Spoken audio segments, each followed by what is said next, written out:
Come. How are we all? So we're back from our adventures in Berlin. I think that's probably the nicest weather I've had in the whole of the whatever you call it. Yes, it's been lovely actually. It was really nice weather. We got there. It was about 26 degrees, very hot. Then there's a thunderstorm while we were just after we'd left actually on the first day. Got there on the Wednesday, so we're back, and it was a great show. I think everybody really enjoyed it. I think we can honestly say it was probably the most. I mean, I think the first two at the Funkhouse were really quite, or the first one at the Funkhouse. I think, was there only one at the Funkhouse? Maybe there was. That was amazing, but an unrepeatable experience. So, hi everybody, hi all the IRCers and everybody. Hey, Cincinnati, Tom. I saw you at the show, I think. Managed to catch up a little bit. Not that much time, sadly, as ever. Very busy. I am early. We're running a little bit early, but not on YouTube. Oh, I am. I'm streaming to YouTube. That's probably a big mistake. Oh, well, never mind. I'll put it on Twitch. I'm still a little bit discombobulated from all of the just all of the mental load, shall we say. But yes, so I guess for those of you who are watching on YouTube, it's a little early. Sorry about that.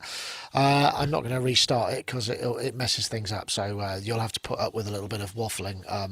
I'm on Twitch. I'll put it on Facebook, shall I? So we get the exact show. But apologies for my stuff. Oh look, we've got Robin, and we are live. Robin, I sort of messed it up. I switched YouTube on first, which is not what usually happens. I can't hear you. Well, you haven't said anything yet. No, I still can't hear you.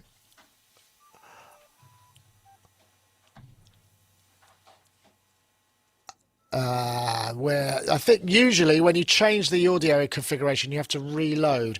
So in the gear icon on the vMix call window, you just double check that you've got your audio interface selected as you wish, and then it'll probably reload and bring you back in a way that I can hear something kind of. I can hear some bleeps. Is there some music or something playing in the background? Does that make any sense? Oh, he's back. This is where it comes in at 100. Hello? No. Sadly not. I've got something coming through, but not your mic.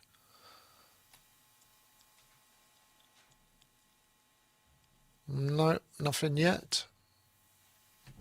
Usually, it only takes inputs 1 or 2, or 1 and 2. So if you're plugged into anything else on the audio interface, I don't know how you've got your setup. It might cause an issue. But as it turns out, it's probably a good idea. It's good that we started a little bit early because these are the sort of kinks and things that tend to need ironing out. Let's have a look. Bump. Ah, there Bump, he is. bump. Am I? You are. Okay, good. There you are. How are you? Well, yeah, we're live. Like I said, I did the YouTube thing, which was a bit. I still haven't quite got my brain back. I think because it runs at about 105% capacity at Superbooth, and I think I got to take a little bit of time to to rebuild the capacity afterwards. I know exactly what you mean. Am I coming? Just hang on a sec. Yeah, you're coming through fine. I don't want to be coming through twice through the thing and through the thing. Yeah, usually I mute the tab and listen back through vMix call or whichever works best. One, not the other, not both. How are you, Robin? You well? I'm all right. Seems like only yesterday we were actually physically in person. I know we were there and we're like, hanging out, eating food, enjoying the ambiance of the place. It was just the other day thinking about it. How was your return trip? Was it uneventful and whatnot? Yeah, I had a really nice Sunday morning hanging out in Berlin, in the centre of town. So I sort of wandered out of my hotel and wandered the wrong way for a bit and then the right way towards Brandenburg Gate and that sort of central bit, and just pottered around there for a couple of hours. It was a beautiful morning. There was some kind of half marathon on, so all the roads were closed, so there was no traffic except for bicycles. And it was just really lovely. And then just spent too many hours at the airport, just sitting Yeah, around, I've done just that. I wishing remember my life away. we stayed at the Alexanderplatz, the big one in Alexanderplatz once, and I got up in the morning and I just thought, yeah, I've got ages to get to the airport. And I looked out the window and it was literally all the roads around the airport, around the hotel were shut, and there were people roller skating, running, and there were just thousands of people. I thought, there's no way I'm getting a cab, is there? I wonder where I have to go in order to be able to get out of town, and it started to induce a little bit of panic because I was thinking I'm going to miss Yes. my flight, but it was all right in the end. I got a nice train. I got a train out of the centre of town to the airport. It was really easy and like £3 and Yeah. spotless and all sorts. Doesn't it make you hanker after a wonderfully organised public transport and No, it society does. like they have? They really do know how to do what they're doing. Yeah, they do. They do. The only downside was that when I got through the grumpy passport guy at the airport, there was nothing the other side of him. There was no food, no water, no Oh, really? nothing except for Where were the you flying gates. from? From The new from one? the Berlin airport, yeah, the new one, out to Oh, Stansted, and there was this Berlin bar, like this old school pub built for Brits, I imagine, but it was shut. So so we all just sat around looking at each other, going, "Well, this is a bit crap, isn't it?" So oh, we didn't I experience suppose I that. could We have. were. I say I could have bribed my way back into the main airport or something. That should have probably have been possible, but I couldn't be asked. Wow. Okay, that's interesting. No, I'm trying to remember. Well, I will tell the story a bit later because I have rather I made a schoolboy error, shall we say, on the Saturday night, and miscalculated that last drink, and I felt absolutely dreadful on Sunday. And it's not something that usually happens to me. I'm usually really cautious, and I was tied to the hotel, shall we say, until the lovely Simon Forsyth turned up in his big truck and drove us to the airport, where I lounged on his sofa in the back of his van while he drove us there, which was very kind of him. So yeah, but I'll explain a little more about that later.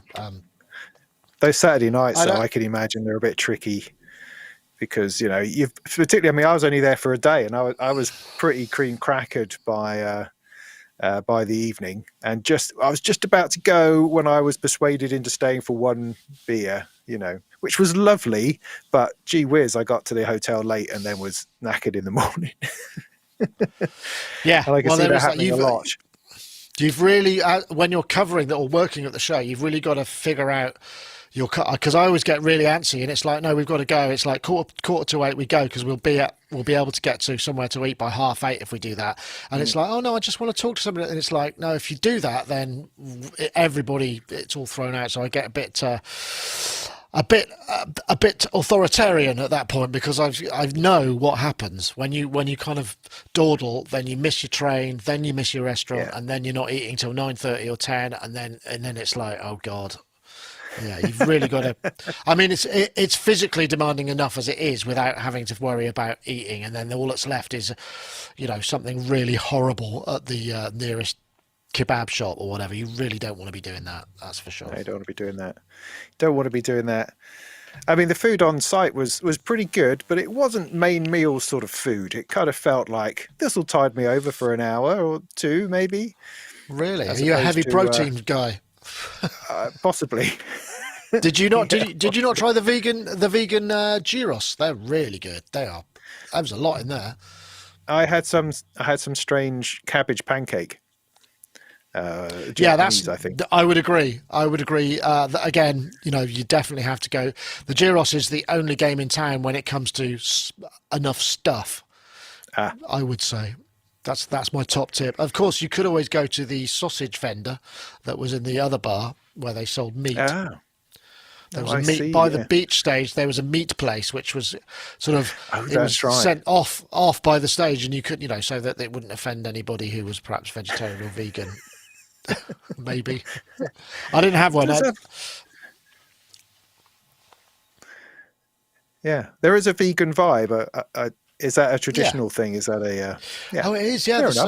same. Those same food vendors, the pancakes and the vegan pittas are basically they've been there since Funkhouse days. So, well, I mean, I say years, but I suppose that's since what 2017, skipping a year or two. But yeah, they've been there the whole time. It's very. I think once you're in, I think Andreas, Mr. Schneider, is very loyal to people who've sort of, been around, and he likes to try and make sure that because he probably talked them into this kind of, hey, I've got a great. Why don't you bring all your stuff to a place miles outside of central Berlin over a potentially very busy weekend where you might not, So yeah, I guess that's how it maybe worked. I'm not sure. Yeah, it is a long way out as well, isn't it? I mean, it's half an hour from anywhere, I suppose. Any music tech in this stream, says the audio engineer. Yeah, there might be. I mean, it's inevitable there will be some, but that's what we're here for after all. But this is the pre-show. We get to sort of chat and liaise and all of those things. So this is for those of you who perhaps haven't seen this before and are wondering what's going on. What we're talking about, or what we will be talking about, is the show that we had in Berlin last weekend. If you ring the bell on our YouTube channel and get notifications, you're probably thoroughly pissed off with us by now, because we've put up over 80 videos, and I think you'll get a notification each time, which is probably explains why after a big show we get a lot of subscribers and then we get a drop off. So we get the people who go, no, I've really had enough of these notifications. So you end up with these kind of, it's a sort of weird effect where loads of people go brilliant, and then some just go, no, I've had too much modular in my life, perhaps. Oh, I haven't noticed a decline, if you know what I mean. I haven't noticed people dropping away from subs, because I don't think I ever unsub from anything. That sounds like too much effort, if you know what I mean. It's so much effort to press that button in the first place. To then find it and to deselect it seems like a mammoth task. It could well be, yeah. But I suppose that, yeah, so that's what we're talking about, really. I mean, and I think I've still got maybe 7 or 8 videos to go. I posted the link to our let me see if I can find it. I've got it here. I'll stick it in the chat because it will show up in the YouTube. If I do that, it should show up in the tubes. There should be a link. Yeah, there we go. That's shown up in YouTube, I think. Or has it? I don't know if I'm actually supposed to be YouTube. There we go. Sonic State. There we go. So I've posted that. I think it works.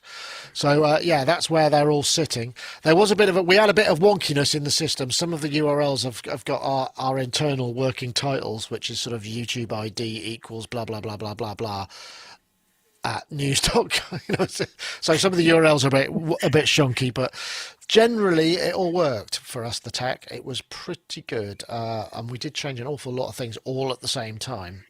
But I think one of the things I learnt, I don't know about you. Did you take a camera? Were you filming at all, Rob? Did you have that sort of? No, I don't want to. Yeah, no. I decided I wasn't going to give myself any agenda. Because that would mean I would end up not getting to see the things. I'd feel bad about not seeing the things I didn't see, if you know what I mean. So I just kind of let it all go. Just let it all go, see what happened. And I saw like 3 things, I think. But they were good. But I heard about a lot of others. Yeah, I think that's the thing. I mean, it works both ways, because if you're there and you're trying to systematically cover as much as you can, you get to. I mean, I didn't see a lot because I didn't, much as people don't realise, I don't actually film all of this stuff. We have a team who did a fantastic job, so that's why we've got so much stuff. So I filmed a few things, but whether we had new cameras, me and Andy had new cameras which we bought for the studio, and we thought they'd be great for shows as well. But it turns out, because they've got bigger sensors, they're really crap at autofocus. So loads of it really didn't work at all in that situation. So the older cameras work better, and then I ended up going, I'm going to try my same rig but with a phone, and that works great. So now I'm just going to use a phone, but it's a phone with all our audio stuff on it. And because the phone, we use a pro filming app, you can copy all the footage to a USB stick. So it's like taking an SD card out of the camera and giving it to the editor. You just take the USB stick out, stick another one in, and you can continue to do your footage. So that's what I'm going to be using in the future, I think, if assuming we go somewhere. We have got NAMM coming up next week, or the week after. Are you going to go to that? Are you flying out for that? Not me personally, but the team. We're putting the band together, or a band together for that particular gig, and that'll be Ed and Chris Midiera and Rob, who was sort of in the cloud editing. He'll be there on the ground editing this time, so that might change. And then I'll probably do some cloud editing based on how it goes over there. I'm just trying to wangle some decent facilities out of the NAMM people, because one of the things is it's going to be California summer, which is 30 plus degrees, and I really don't fancy having to have the team take all of their stuff down every day, drag it all the way back to the hotel and drag it back again at the end of every day. I want them unencumbered, so I'm trying to get some space where we can lock our stuff away, because I think that's the because I don't know. I don't know what's hard. I think there'll be some stuff there, but I don't know how much. Oh yeah, because Summer NAMM is usually in Nashville, isn't it, or somewhere like that? Somewhere further east. Yeah, I mean, it's the NAMM that there are some synth stuff there. We're booking some slots, and there's going to be a bunch of other stuff too. But we'll cover what we can, and we'll get. I think there'll be plenty. It just might not all be about synths, which is never a bad thing, because people might be a bit synthed out after this week. Yeah. I mean, talking of which, I heard wind of another show down in London in July. Is it called Gearfest or something, which is putting together pro audio and synthesizers? I think I haven't quite exactly worked out exactly when it is, but it's down, I think, at a studio in North London. I think sort of semi-sponsored by Sound on Sound, something of that nature. This is not Synthfest. This is kind of I don't know. I will find out more, obviously. No, I'd love to. Well, that sounds like a great opportunity. Yeah, sounds like a good opportunity for me to try out my tiny camera rig and not have to carry a load of stuff around. I have to check that out, actually. That sounds very promising. Tile Yard. Hello. Okay. Hey, Yoad, how you doing? Yeah, good. How are you? Pretty good, thanks. Let's just get you zoomed up for the 2 box. That's not bad. That's actually a bit of a result there. So I can do that one and that one. That'll do. Yeah. Excellent. So have you got more wideness on your wide angle? Something's different. I can't tell what it is. It's daylight. It's sunny outside. Oh, yeah, that'll be it. Have you and Robin met? Have you and Robin met before? I'm not sure if you've been on the show together. Yeah, we were on last time we were here. Funny enough. Hi, how you doing? You all right? Good. Let me just check all of that. Is there some EQ? Might take a bit of that 1K out there. Okay. What's the time? Oh, we're 2 minutes off. Gosh, that's good timing, Yard. Have a good trip back. Yeah, it was quite long, actually. There was a delay and stuff, but that's all right. Nasty. I'll try to get a little color in. That's the problem with daylight. It's so unpredictable. It looks like you're burning. Looks like you got a nuclear furnace in the back corner, which I suppose you have in a way.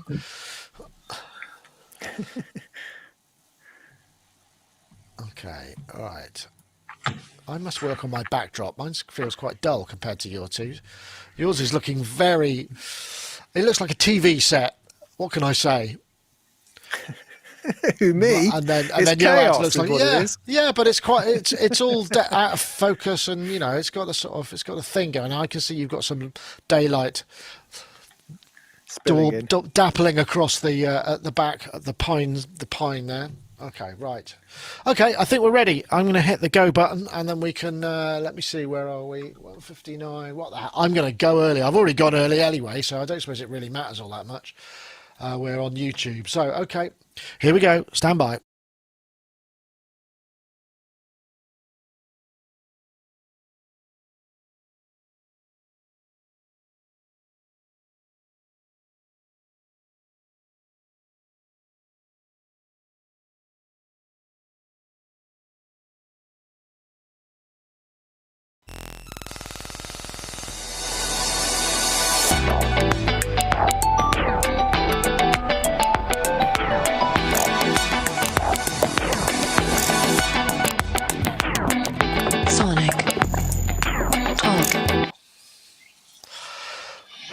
Hello, everybody. Welcome to Sonic Talk episode 714, or should I say perhaps Guten Tag or Guten Morgen or something like that, because this is our post-Super Booth kind of wrap. After every big show, we kind of try and get a little bit of something going on with the post-show. For those of you who haven't been watching, first of all, this is a podcast to do with music technology, and if you are watching, you're probably aware that there was, in fact, a big show in Berlin at the fairs, which is the Super Booth show, which is run by the kind people at Alex 4 / Schneidersladen, Mr. Andreas Schneider and the gang, who were very, very helpful. I want to say thank you to the Super Booth team for putting on such a great show. And so we're just going to really sort of ruminate on what just happened, maybe share some of our experiences and our picks and things that we liked. And it's very informal. And for those of you who are watching perhaps our attempted live streams from the show, I did say I was going to do 4. We did manage 4. We managed 3, actually. I would say one of them was okay. One was from the airport, because that's where Dom and Matt could get network, and they were on their way home. One we had to abort, and we replaced it with a sort of walk around, which I know everybody likes that one. It's always a bit chaotic. And one was just a bit mad with 2 people who couldn't get network in. But anyway, it was all good fun. So let's say hello to both our guests, because both of our guests were actually there as well. We'll start with Mr.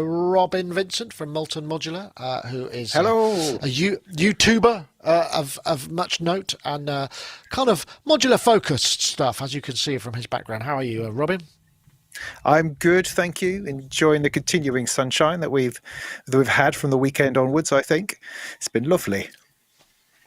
Yeah, it has. It was a very enjoyable weekend. And you were just there for one day. You did the kind of proper dawn raid in and out in a day. Or did you go? No, sorry, you stayed overnight for one night. So you did the full kind of when you got home, did I really do that? I remember always feeling that way when I used to go to sort of London for a party. And I'd come back and I think, God, what just happened? I can't remember. I'm sure you do remember, because you are probably an upright and sober citizen of the interwebs. Yes. I remember some of it. I remember aeroplanes. There was certainly that to do with it. But yeah, it was a very long day on the Saturday. But I did, because there were no late flights, at least none that I could find, I had to stay overnight, which is a bit of a shame. But I made the most of it as best I can, and spent a lovely Sunday morning in Berlin soaking up the architecture, that sort of thing. Yeah, well, Berlin is a lovely city on a sunny Sunday, because everybody goes and sort of promenades. They go out for a stroll and have a cup of coffee and stuff. It's a great vibe to that city. I always find it very refreshing, and also very disappointing when I get home, because the buses are late and nothing works and there's rubbish everywhere, and you don't get that in Berlin. It's just feels like a much more fun society in many ways. Anyway, politics aside, we also have Mr. Yoad Nevo there, who is in his studio. In fact, we spent a very enjoyable Friday night having a food and drink with Yoad. Yoad was, of course, there as well. You were there. You were there most days, weren't you? You were actually in the building. Yeah, I went for the 3 days. It was interesting. It was fun. Great vibe, being able to have some of the tents and trucks and buses and what have you, which I'm sure we'll talk about a bit later, out in the sun. It was nice meeting a lot of people that I know and some that I forgot that I knew. It was great fun.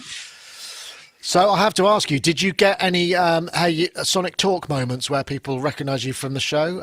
Did you have any of that stuff going on? Because I know many of because Matt and Dom were there as well. I think they got it too. Yeah, I have to say that I have. It's not like no one has asked for my autograph yet, but we're just 700 and what's the episode number today? 714 in. Yeah, it's still early days. Yeah, I agree. Yeah. I did a few selfies. The last one on the last night, because we wrapped up. We figured we had to get. We were taking all our kit on our wheelies because we left them there. We had a place where we could lock them up, and we ended up going to the Bungalow Dorf, which was this sort of slightly off-road experience, particularly when you're taking a roller full of kit.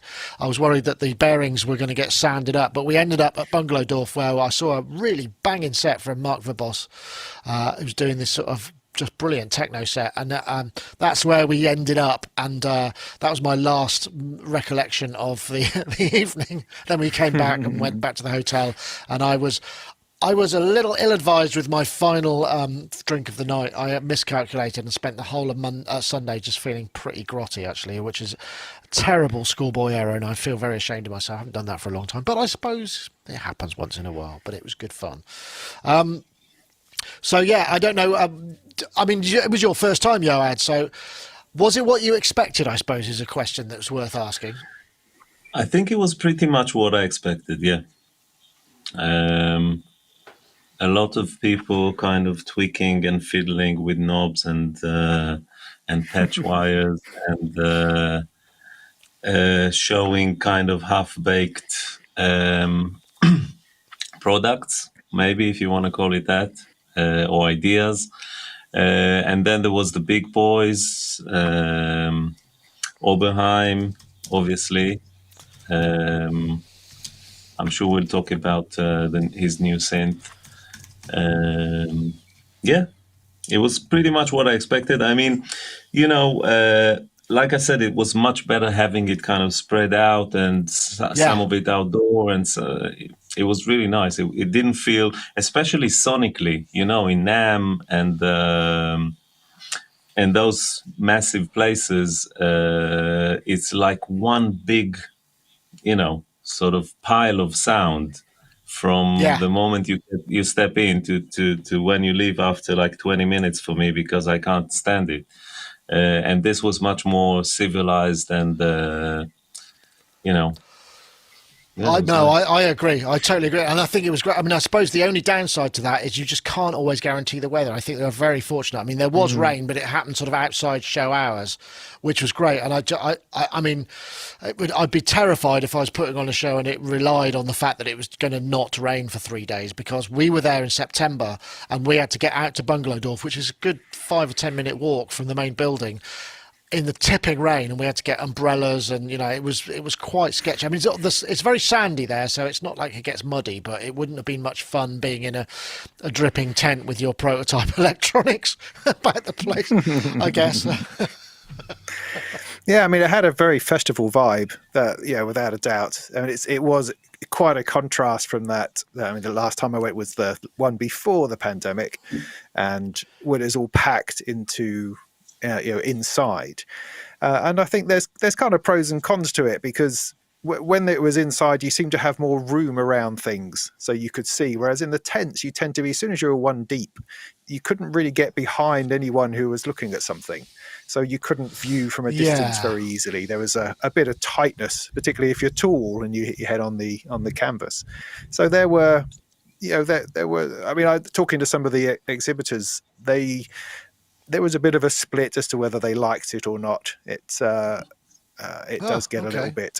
It does get a little bit hassly, but it is also nice to be outside. But then you're also further away from people, and there's space, but then there isn't, and then there's security issues. There's power oddities. There's a lot of internet.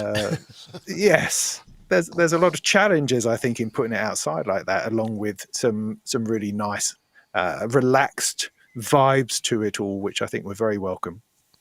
Yeah, absolutely. And nice to be amongst people. Well, I suppose we should sort of get into the I should first of all, before we go any further, I want to say thank you to our team, because we've got 80 plus videos up as Andy Mack, Ed Butterworth, Chris Midiera, Simon Forsyth, Technomatic, I think you're there, thanks for all your help, Chris from Battery Operated Orchestra, who was doing a lot of the news items, and Rob Hicks, who was stuck in America but editing in the cloud. Dom and Matt were all there, all the people at Superbrief for making it awesome. Of course, our sponsors, Roland UK, Perfect Circuit, Bitwig, Soma Labs, and all the others. Thank you for making it all wonderful. But let's get on to that. I suppose this is probably the I'm guessing this was the king of the show, shall we say? Let's see if it is. Of course, classic Oberheim strings.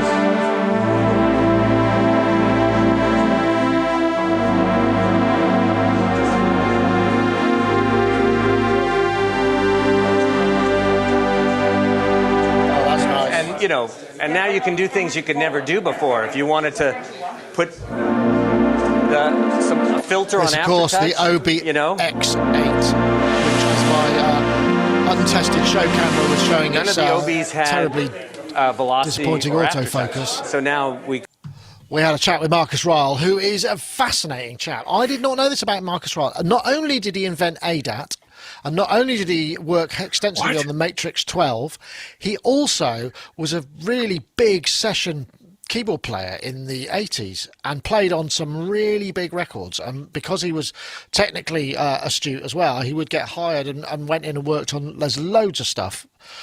So yeah, he's sort of a bit of a man for all seasons. But yeah, OBX8, that was, it wasn't really kind of, it was the first time we saw it in the flesh. Very impressive slab of technology, 8 voices, fully analog, not a sequential kind of port. This is a very much an Oberheim thing. They're very keen to say, although I think Dave Smith was involved, or the team were involved in trying to make sure that this stuff could work. Expensive, $5,000 US. So this is flagship. Hopefully we'll see some of this stuff trickle down to maybe some more affordable. But people were gassing hard. I mean, it was. I filmed something there, and I was 10 o'clock or maybe 9:45 on Thursday before anybody got there, and that was the only time I could get close to it.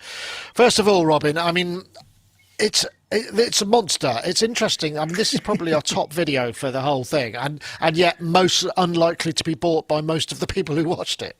Yeah, it's absolutely what they needed to do, though. It's the thing we've been waiting for forever. You know, this slow crawl we've had of Tom Oberheim getting his name back. Well, I mean, even before of that, popping up at things with his two voice and the potential of a Eurorack SEM and other bits and pieces we've had over the last 5 or 6 years. And there's been this gravitational pull towards something big. They just have to do it, and they got to do it. Are they going to do it? And yes, they did. Yes, they did. There it is, and it's what everybody wants. Exactly. Well, I spoke to Marcus about it quite a lot. They've got they've got 3 filter types plus SEM filter types in there. So there's lots of analog stuff going on. So it's kind of a hybrid of all the kind of OB classics all in one. But then the envelopes and the LFOs, I believe, are digital because they can then apply the same non-linear and linear and different kind of curves that some of those synths had. So when you're switching into that mode, you can have the envelopes from the OBX or the whichever OBXA or however you want it, depending on there's a lot of page 2 stuff, which I believe it goes. I am not. I must confess, I am really inexperienced when it comes to Oberheim polys. I mean, I do remember Technomatic Simon Forsyth came in with his 2 voice, which I just thought was the most amazing sounding instrument. And so I haven't really played with any of the polys. Have you got any Oberheim stuff? I mean, did you get a chance to look at it, Johan? I had a brief chance to look at it. I didn't have any chance of playing it, but still, as you come, as you get closer to the area, you're immediately engulfed with that kind of milky, velvety sound, which I don't know. It's a little bit, when you think about it, kind of grown up men mostly doing this and going, wow. It's like but it does that because it just sounds amazing. I have the Matrix 6, which I love. I think it's a beautiful synth.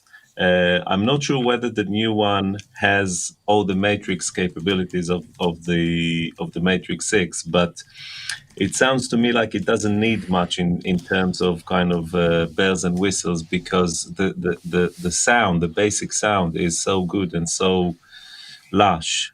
And with the different filters, I think it makes a lot of sense to use digital filters because they're so much versatile. And I noticed the difference when I did the mod to my Kiwi mod to the Roland, to the Juno 106. Some of the character of the Juno is the fact that these are digital envelopes and they're really slow. They run at a really kind of slow processor clock speed.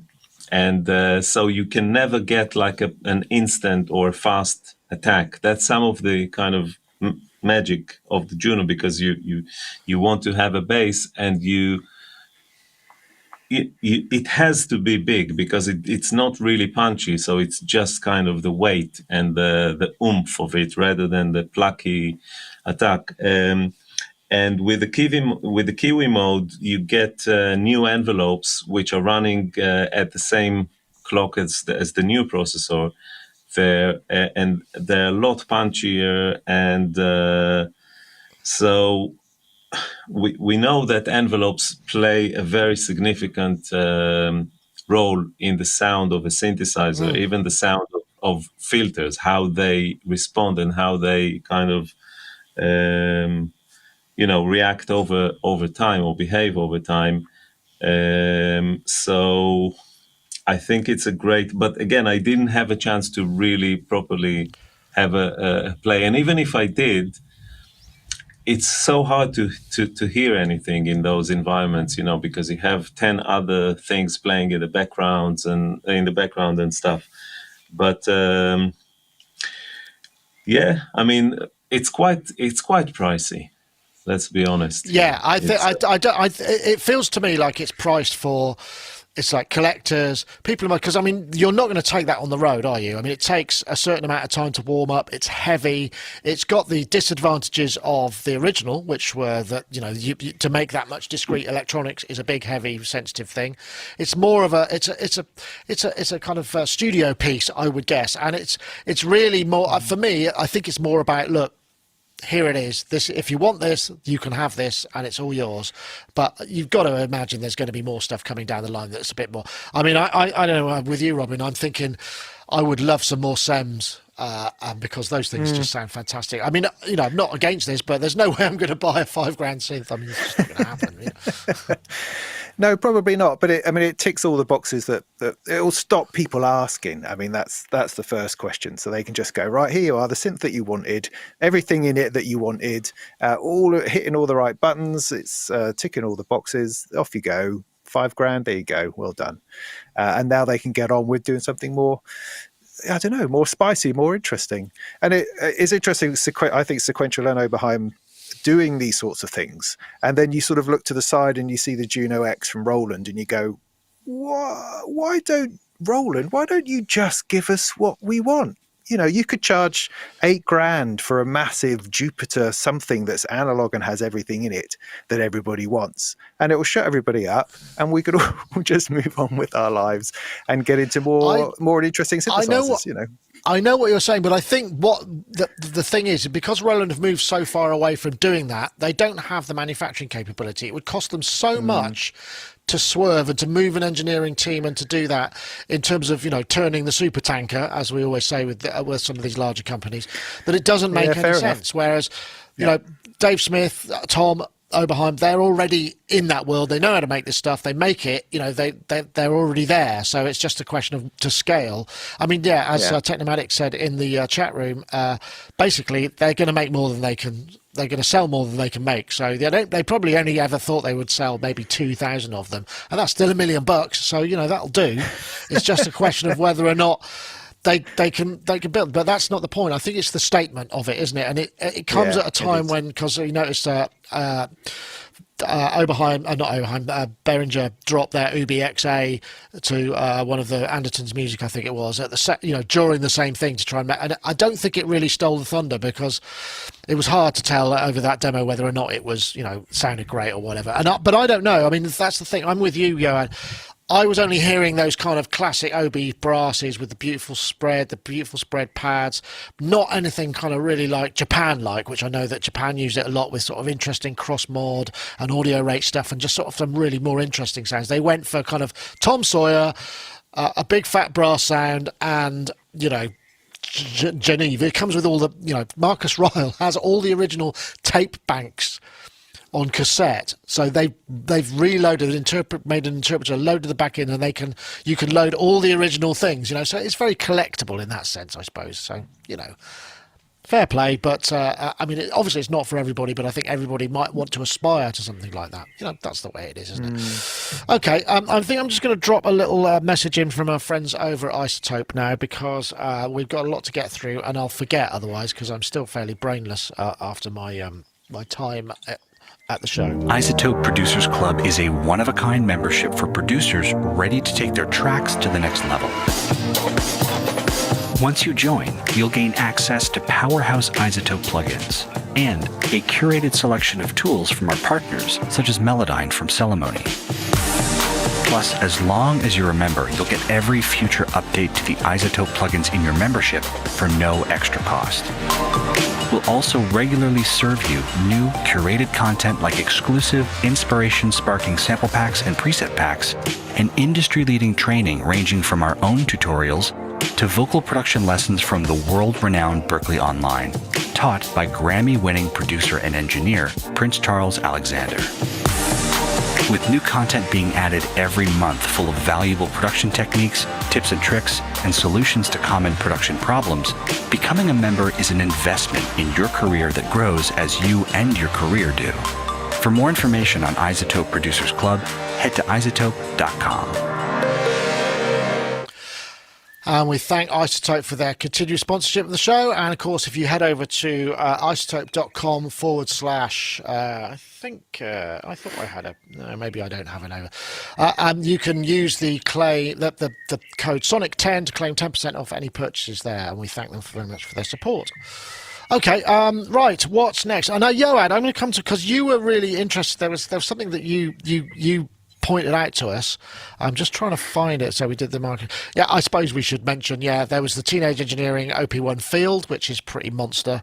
I think it was expensive, but maybe we'll come back to that. I want to just come back to where was yours? I've got it somewhere here. Hold on, I think it's up here. I'll just play it off. Yeah, here we go. This is one that Yoad spotted, and we went to see it, and I just thought that is pretty cool. So let's try it. Hi, so my name is Sebastian. We are here at Superproof 2020, 22 actually, and I'm here with this product, the prototype I brought from Dresden, and I built that in my living room for adding it to my drum set, so I can trigger additional sound. It senses position and force, and I can have just one big button that changes the sound depending on where I hit, but I can also have like two buttons like a bongo setup, but it changes also the sound depending on where within the field I hit, and I can have as many as subdivisions as I like having 3 here or 4.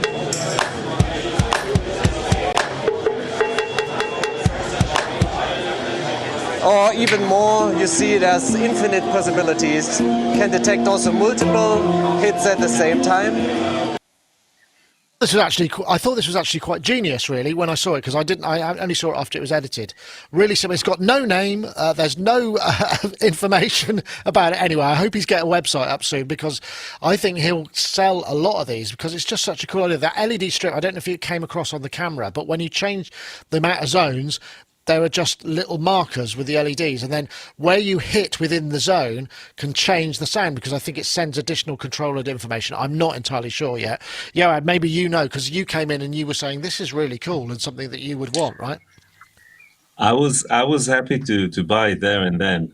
I think it's such a great idea. I mean, it's very simple, nothing kind of revolutionary about it, but it just it's just so handy for me to have right here. I have this Alesis Octapad thing, but I really hate the plasticky kind of clonk, that the feel and the sound. And also I used to have a drum kit in the live room, but I don't anymore, because I wasn't using it enough to justify all the setup and the mics and everything. But I do have the overheads and hi-hats, and they're all mic'd and stuff. So, and if I were to put like a pad thing there and record it at the same time, then you get the kind of hits, the plasticky, the clickety annoying clack hit into the mics. And with something like that, it's quite quiet acoustically, and also it feels much more pleasant, and you can play it with your hands. I think it's great. I think it's really cool, and I can't wait for him to release it, so I can get one or two. Did he I tell think you how one. much he was gonna? Did he have any idea of how Nothing. much it was going to be? Or nothing. No, I no. wonder how much he paid for a booth. It just seems like so. I suppose the thing is about these is, people can come along to an event like this and see what is it worth me, going into the manufacturing business, because I expect maybe he isn't a manufacturer yet, and just thinking, is it worth me going that far down the road rather than going really down that far down the road, turning up at a show and people going, this is rubbish. It's much better to go with nothing and everyone go, this is great, you should do it. I think it makes a lot more sense, doesn't it? And I suppose, Robin, that there was a lot of that, wasn't there, at the show? This is an idea I've had, and I'm not sure if I've but did you get to see that? I know you didn't get a chance to walk around a lot, so maybe not. No, I didn't see that one. I mean, reinventing another MIDI controller is always a good thing. There's always another infinite number of ways we can reconfigure these things. I mean, I've had a performance pad one as well, and they're enormous and they get in the way, and I'm forever clunking the bits in between the bits, whereas this does, as Joaz says, it really cleans it up and makes it a small, compact thing to go with. That's awesome. But when it comes to turning up with something which isn't produced yet, I'm always reminded of that kid who brought the Oberheim box to NAMM that time. Do you remember that? I check in on that every now and again, and it still doesn't ever seem to move anywhere. But I don't know if that's a cautionary tale or I mean, that you're in a place where he was manufacturers about 15, wasn't he? I mean, he was about 15, yeah. I remember as well, which doesn't have anything to do with anything, but his mother was really nice and really just really friendly, really kind of encouraging for him, and it made the whole thing feel really wholesome. And you really wanted him to you want it to work and him to be a millionaire at 19, But I think he ran into manufacturing issues, but that was years ago, wasn't it? It was, but somewhere like Super Booth it's full of people who are making their own stuff and know how to do it, and so it's the ideal place to pitch a product at somebody, or to get discovered by someone else who can just tag you onto their container coming in from China. There's lots of scope for prototyping and making it come into reality. The guy was called Sebastian Merschel. I did post the link in the it's one of our malformed links, but you will be able to get to it, and there will be some information. At least you could do a search on that. I mean, we didn't even know what it was called. We called it a drum bar, but I don't think that's actually what it is. He hasn't actually, or drum beam, but it hasn't got a product name yet. It's that basic, but it didn't look like it had an awful long way to go. I mean, I guess because it's got no power, he doesn't have any issues with kind of getting the power supply certificated. It looks like it was powered over USB. Was it USB? I mean, did it power all those LEDs, or did it have some sort of proprietary? Yeah, no, it was just the one USB. I think it was a mini USB which powered everything. I have to say that it didn't come that well on the video because there was so much other light around, but the LEDs look really nice and very informative, especially when you have quite a few zones there. I think there could be a deluxe version which had a rear-facing LED, which had sort of all sorts of exciting graphics and things. So when you hit it, you got all sorts of things going on. So visually, it would make a MIDI controller look a bit more interesting, perhaps. But that's just me. Yeah, good idea. Okay, well, let's jump on to what else did we have? Right, okay, we've done that one. I suppose we should briefly mention. Well, actually, let's go to one of your, Robin, because you had a couple as well. Busy ALM ASQ1. Is that something you're kind of you want to go for? Let's have a look at Hi, that. Zach. Sure. Hey, how's it going? We're here on ALM booth, right? ALM Busy Circuits Super Booth 22. And this is the new ASQ1, right? Yeah, so this is our soon to be released sequencer. It's a multi-track sequencer. You've got two SH101 style sequencers here. They're like step time sequencers, so you essentially... I encourage you to watch the video, because obviously we could play the whole thing, but perhaps those who don't know, ALM are makers of the famed Pamela's Workout, which is basically in almost everybody's rack. it does so many things, like a multifunction clock divider slash function generator, and it's everywhere. I mean, I'm pretty sure that's why you headed over there, because I mean, a sequencer for them has got to be an exciting prospect, because they got that absolutely bang on, didn't they? Yeah, it seems to. Although PAMS is something I do not have. It has that multifunction Really? facility. Yeah. Which means I just go, oh, I don't know. Is it like a disting? Let me run away. And so I go and hide from those sorts of things for no good reason at all, other than space in my brain. But this thing seemed to have a bit of a journey, because I got a glimpse of it on a photo and then started doing some searching. And I unearthed, or somebody unearthed, a photo that Myla Melodies took in 2015 of exactly the same thing. And you're going, what? So anyway, but it seems like it was an idea from a fair while ago, and they've now brought it to a point where it can be a thing. So essentially what you got is 2 channels of melodic sequencing, CV gate, and then 4 channels of percussive sequencing in a very nice looking, quite cute, clacky keys kind of format. You know, Circle-on you vibe, just want to isn't it? touch it. Yeah. And the sequencing is just very simple. Hit a key and it makes a note and a rest kind of thing, octave up and down, like an SH101 style. And the percussive side was a bit more on the keys in a kind of an 8-step loop. But of course, you can expand that up to 64 steps, or I think 128 on the melody. So relatively compact. Easy to use, lots of space on it. It seems obvious, straightforward. All of these things are like going to me, oh, wow, that's a good thing. Is it straightforward as well? Oh, my goodness, I could actually use this without too much trouble. And it could run, a relatively modest to large rack.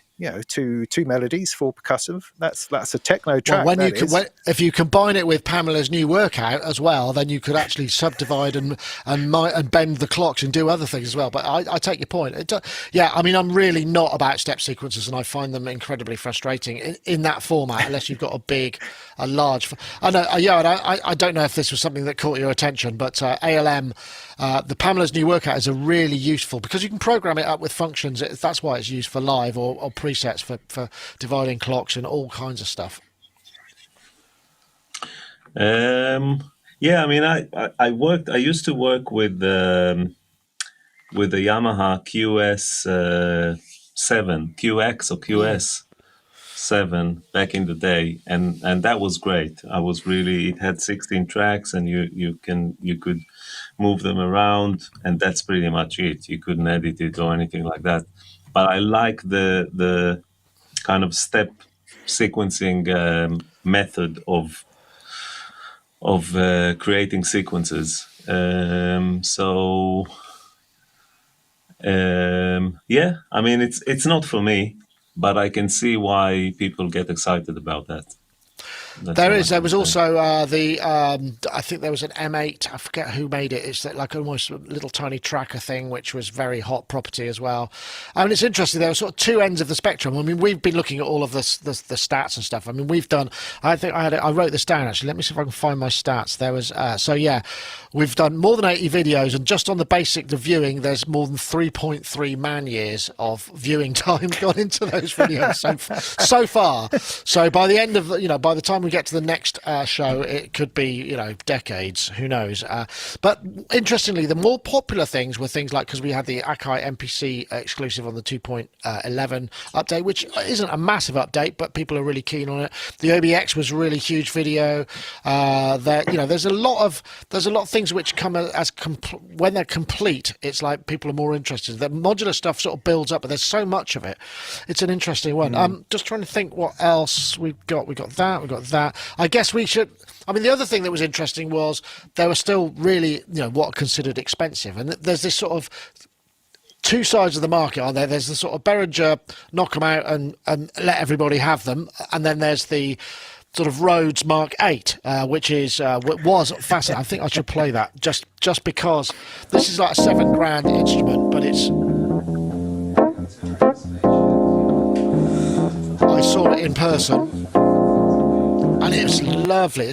It's actually got a if I get this right, I think it's a Steinway. The keyboard is made by the people who make the keyboards for Steinway. So we're talking really posh piano tech. I mean, and it's £31 lighter than an original Rhodes, which I think is worth mentioning. But yeah, £7,000. There's that end of the market. Did you get to see that? Yeah, are you interested in the Rhodes? I mean, it did look nice. I have to say. Just briefly, it strikes me that having an all black keyboard when you're performing, Tough to film. yeah, it's tough to film, but also sometimes to kind of get your head around where you are. It can That's be just a confusing, custom. I That's a think. custom version, though. Yeah, Yeah, it's not. yeah. I'm not sure if I even like it. I don't think it's more cool than normal keyboards. Like, and I don't think that an instrument like that needs anything. You know, it's a Rhodes.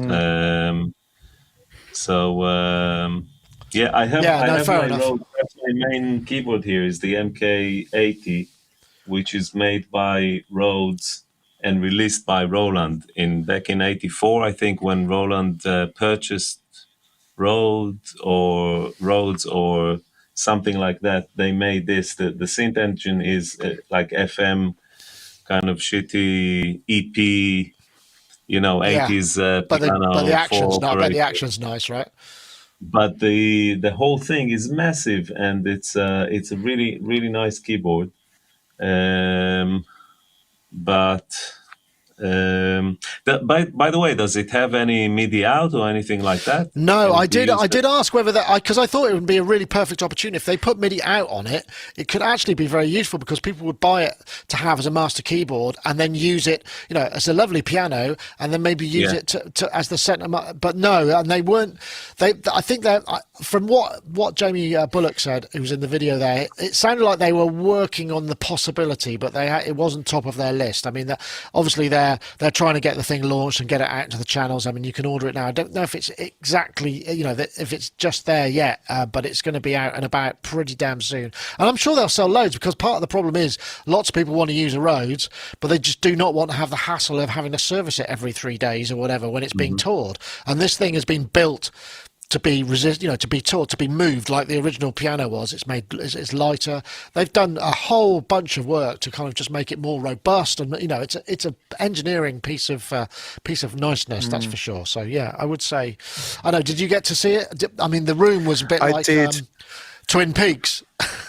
It was a womb. I felt very at home in there.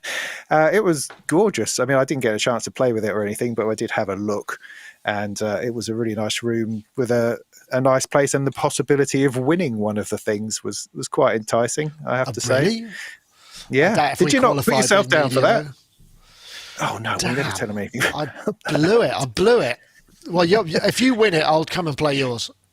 Yeah. I mean, I'm fascinated just by the fact that it's a physical thing that has moving bits and stuff. Because in our industry, there's very little of that really, and it's fascinating just to see the mechanics of a thing striking a thing and making a noise and that coming out. I mean, that's the problem with it being a MIDI controller, I suppose, is that it's still going to make a row whether you're listening to it or not.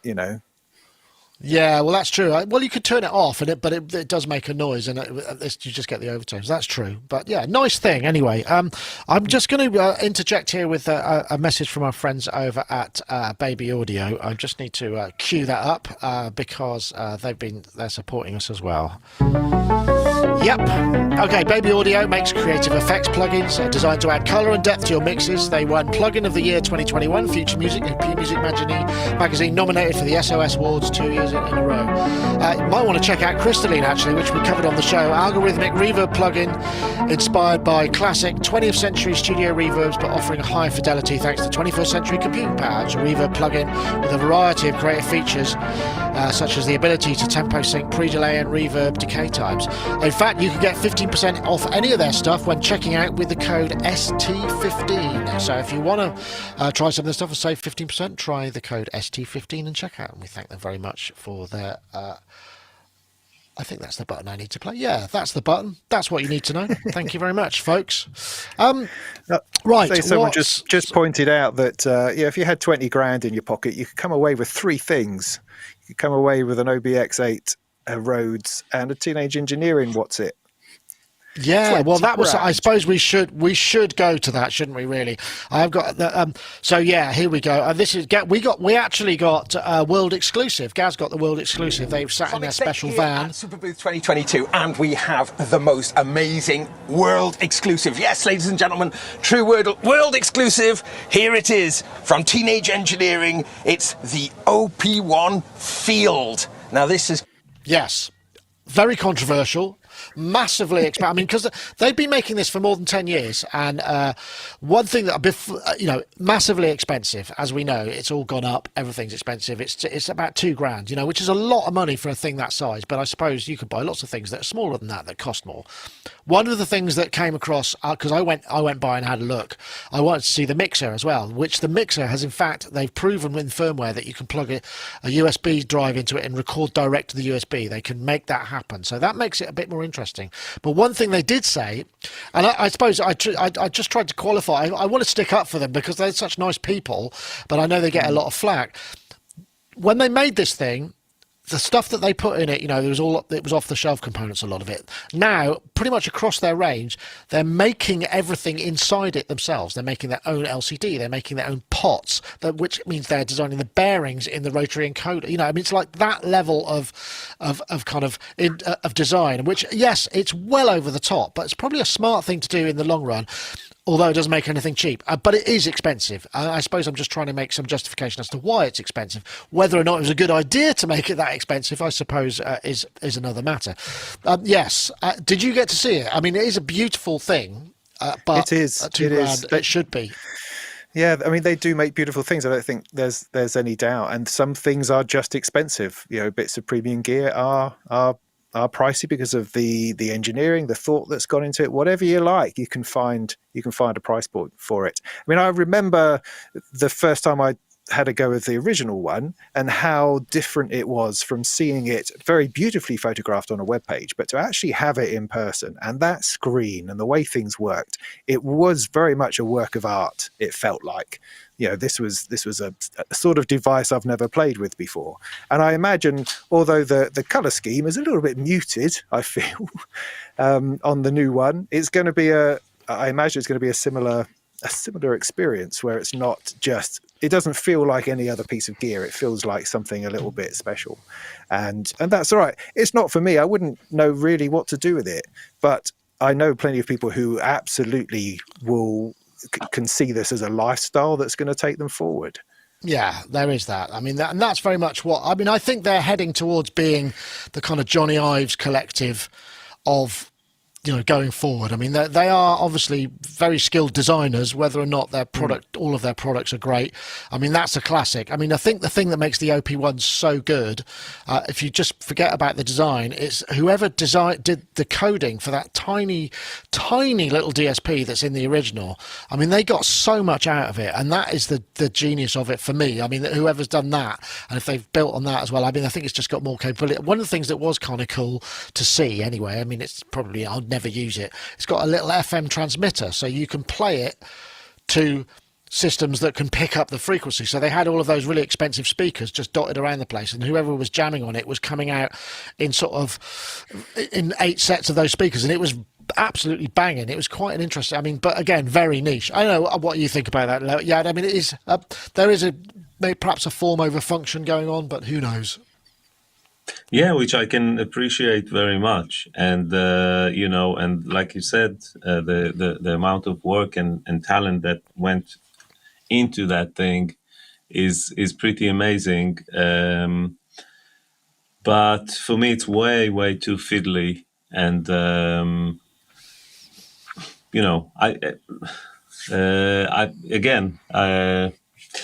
not for me. However, I do like the idea of FM because I love the sound of FM radio. Because it runs the left, especially in stereo, it runs the left and the right on two separate frequencies. So the stereo image is very, very interesting and wide, and there's a certain sound to it. So I think that just creating a modular, like a module for Eurorack or something like that will take that will transmit the audio back even to itself, to have a transmitter and receiver just to get the sonic character of FM. That in itself Well, that's an interesting thought. Yeah. interesting idea. You know, for guitars and Nice. stuff, it sounds amazing. Yeah, that's yeah. I hadn't thought about that. That's actually quite an interesting idea. But yeah, it's expensive. It's a thing. Buy it if you don't. If you want it, don't. If you don't, I mean, and we all love to moan and kind of go, that's ridiculous. But you know, and it is to a degree, but it's still a beautiful thing. And the little mixer, I played with it a little bit, and it was just like, because at the time I was suffering from having this massive camera rig, and I was just thinking that and a phone, God, that would just be just back pocket. That would be and a pair of that would just be awesome. But yeah, I mean, again, it's crazy expensive. Anyway, I won't dwell on that too much. Let's get on to this was very interesting because we spoke about this before. This is the Maya MD 900. I wanted to put something in here because I had a demo of this, and although this is a bit derivative, and it's not my demo. The demo I had was slightly different. This is this is Horst from Maya. It's basically got clip launching. In the room, this thing sounded absolutely massive. I mean, I don't think it comes across recorded like this, but it sounded brilliant. In fact, I'm probably doing it injustice by playing this, if I'm perfectly honest. But do check it out. We hopefully have this in for review at some point. This isn't cheap either. It's about 3,000 euros, but it's got this really cool spectral wave, which is kind of a cross between wavetable and morphing, and it was like, whoa, what is that sound? It's really an interesting thing, and that has some lovely sounds. I don't know if you got a chance to see that, or maybe did we talk about that when you were on last? I can't remember now, Robin. No, I don't think so. I mean, this idea, is it the MD 800, 900? What version are we on now? MD 900. MD 900. Yeah. Okay. This seems to have been knocking around for a long time. I've just never been aware of it actually becoming a real thing in real life. It seems to knock around the shows a lot. Yeah. But it's virtual analog. Yeah. Is that the idea? Yeah, it's VA. I think, they call it extended analog. I think it's analog plus digital. So I think there is some in there also. But like I say, I didn't get the demo, and I haven't fully studied the video. But when we were leaving the show, we wheeled our bags across the sandy kind of barrier, and I was like, oh crikey, I really need somewhere to put this. And I saw him, and I said, oh, could we just put our bags near while we have a quick drink? And he was so pleased and so helpful, and then he did a demo, and I was literally in totally the wrong headspace to listen to a demo, but he did insist, and it was fair enough, and he was very kind. And it really, even with my state of thinking, oh, not another synth, I'm synthed out, it made me go, wow, that sounds really good. So anyway, Yoad, what do you think? Desktop, the clip, because he had that clip launch, and it was just running directly to the thing and working basically like a. So all the sequence stuff was running internally. Internally, yeah. That's very interesting. I mean, here is this is a form factor that I really like. I mean, it's desktop. It even has a few faders, which look. I don't know if they're kind of, sturdy or not, but it looks nice. It reminds me of the world of Kyra. Yeah. And which I also like, how the way it looks. I have to say that I didn't fall off the chair from this demo. Listening to this demo, I don't think you would. That kind of bassy sound, growly sound, sounded pretty good. But then you hear those everyday pads, and it's like, nothing special about that. But I'm sure it has. I didn't have a chance to look at it again. Like you mentioned, in those tents, there are so many people. I think Robin mentioned it, that you can't really, once someone is there, like two people that are there, there's nothing you can really He was do. all right. Actually, unless they you had want to their own bungalow, so it was worth a thing. But yeah, I just wanted to put one out there because Matt came back with a module that we're going to review. That he's going to review, and I think either he or me are going to look at the MD900. I just thought it was kind of interesting because it's it's like one of those one man band sort of stories. I guess he's got other people working with him, but he's persevered, and it's 3 years later, and he's finally there. It's got, but I know what you mean about the Kyra. It's got that slightly virusy sort of vibe, and there's something about. If there is DSP in it, it's like the Delta Sep A, which has got a DSP filter and an analog filter. I totally prefer the digital filter. It sounds amazing. And I think maybe this has got some of those digital positives that often people overlook because it's not analog. But yeah, worth checking out for sure. I suppose we should also really we should check out the Soma. What was it? The Soma. The Soma Terra, which Gaz also got. I think if I press this button, it might work. 12 sensors, but see, it's smart polyphony, so one chunk sensor of wood can with some produce, sensors, several which is nodes. as mad in only the way It's that not one Vlad can make generator, it. Really. Right, okay. So it's a smart system. Okay. So we got some real-time controls on the top here. Right. Important this Wow. system. Wow, that's cool. So the amount of... Once again, perhaps an unfamiliar interface, but I mean, God, I love the fact that he exists and makes these things because I think the world is generally a better place. And they're usually, when you see them, you just go, there's just no way I'm going to be interested in this. And then when you touch them and you play them, you go, oh, there's actually some method to this. It does feel like there's a way that you could use it and it wouldn't take that long to go. I mean, it just looks so unfamiliar. I don't know. Did you get a chance to see that? It was because that was inside, and maybe you did. It was, yeah. I saw it from a distance. There was kind of like a cult event going on around that booth. It was this, constant overflowing of peace, love, and glorious pieces of technology, I think, at the time. But what a fabulous thing. I mean, this, I think, is an extension of that reflex technology that he's been working on, where it's all about sensors. It's all about trying to perform into the technology. So you're grappling with different signals and you're grappling with modulation, you're pushing stuff about, while at the same time somehow managing to be completely musical. So, I mean, the video, I don't know if you saw the trailer video for it, is just fantastic. I mean, it's classic Soma Labs of dancing and costumes and sound. You can't do anything but is there a fall in Compare the love with this Meerkat stuff. kind of voiceover as well? Yeah. Yeah, there could be, but I mean, it's a digital thing, but it's beautiful, complex, stuff full of algorithms, playable, instrumentable. I don't know what is it. I mean, Gaz seemed to have a nice time, which is always a good indication of something. But I think yeah, so. they've got it going on. Yeah, definitely. I don't know. Yeah, I have you tried any of the Soma stuff? Because it's one of those things that when you kind of like I reckon the Pulsar 32 would be something that you'd be interested in, just because it's so massive and just as a drum synth, you can get some amazing sounds out of it. I don't know whether you'd have the patience to learn an entirely new musical interface. I haven't. I mean, for me, maybe I'm completely wrong, but for me, it seems like there's a steep learning curve to be able to really play one of those things, because it's so simple, yet I can see that it has a lot of depth. So I'm just wondering how many years you need before you can master it. It's one of those things that you can take to the top of a mountain for 5 years and,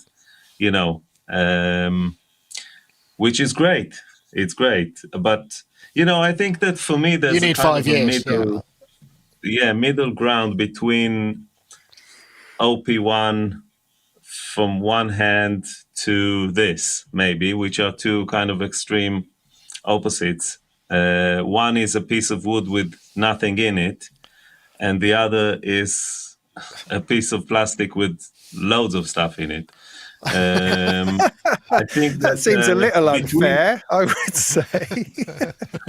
But it has one or two things in it. Yeah, sorry, I'm being. But I think that for me, something like the Kai.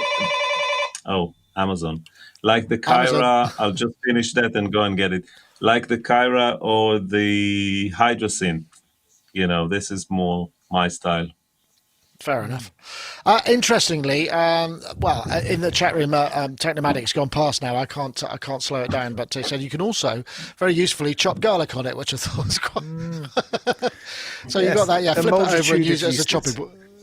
Yeah, but I mean it's just great.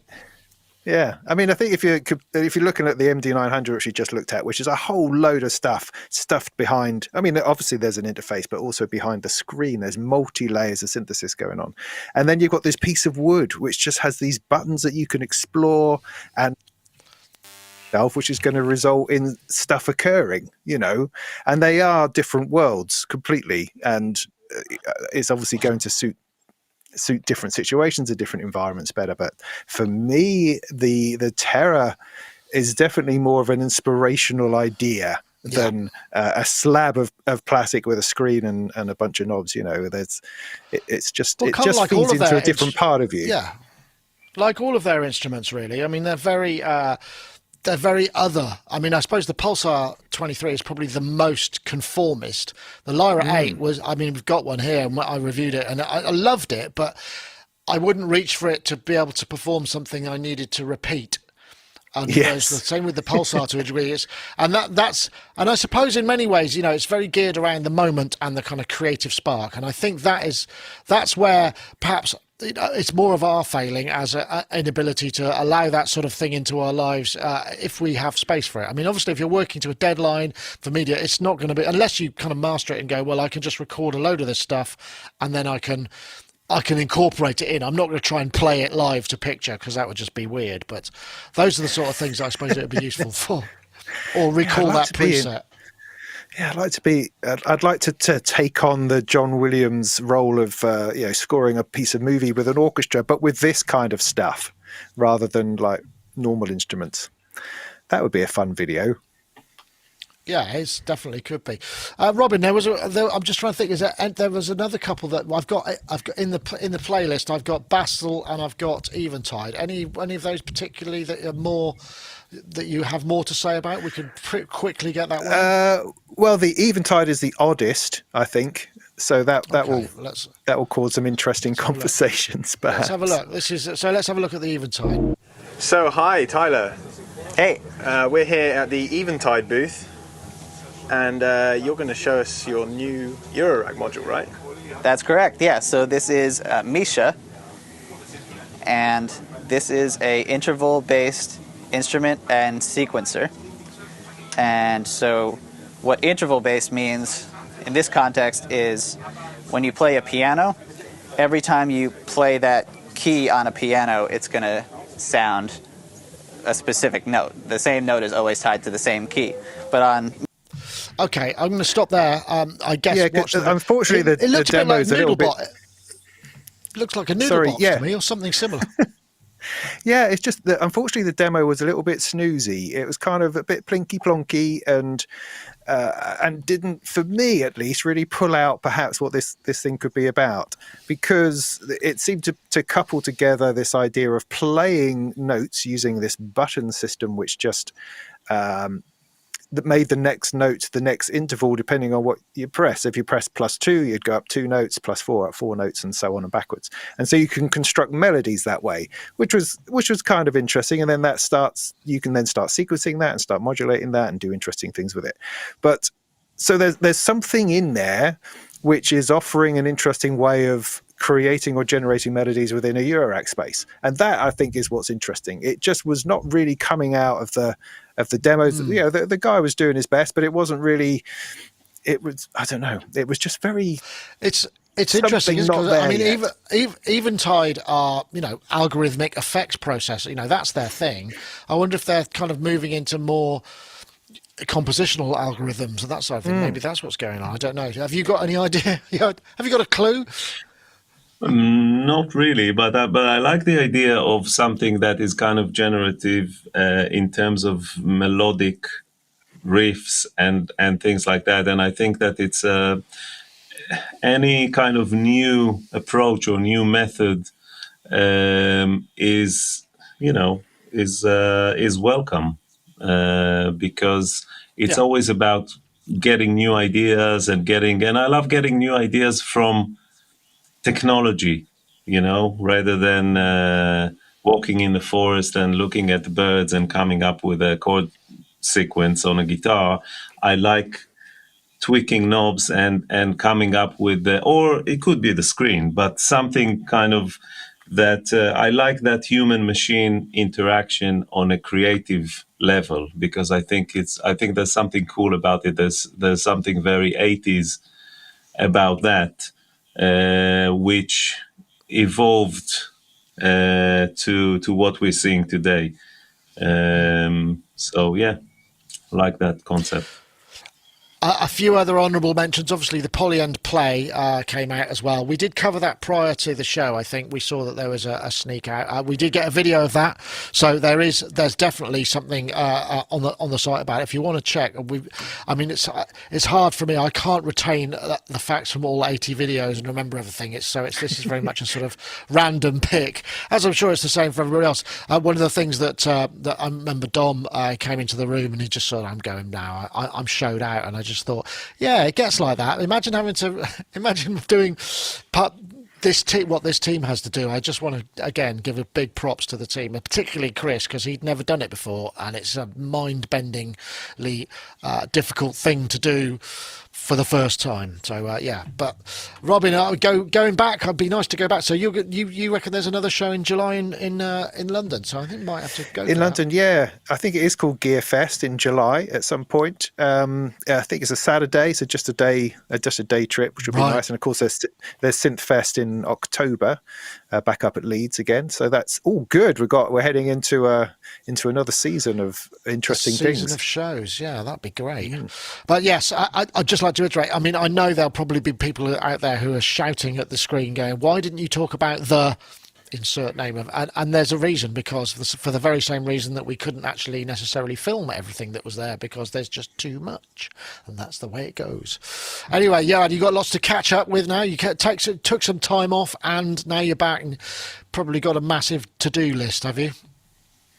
Yeah, luckily, I mean, it fell over half over the weekend, so that was that made it a bit easier, which I think is a great thing, to have an event like that, to include Friday and Saturday. That's great.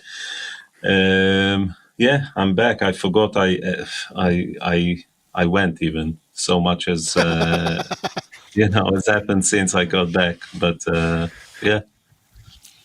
Brilliant. Well, thank you, folks. We'll see you all again soon, I hope. It was very nice to see you all in person. That was the other takeaway. It was just nice to see people in person, because Zoom, especially with the sort of dreadful delay that you get, or video conferencing, can be just, it's not the great way to live your life. Even though it's a great enabler, it's not the same as being there in person and that kind of thing. Reading body language from the neck down.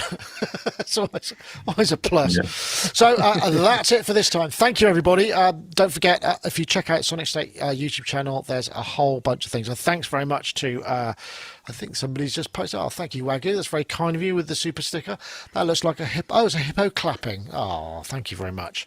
Anyway, that's it for this time. We'll say goodbye, and we'll see you next time. That's it. I go to this shot, don't I? See ya. Bye-bye now.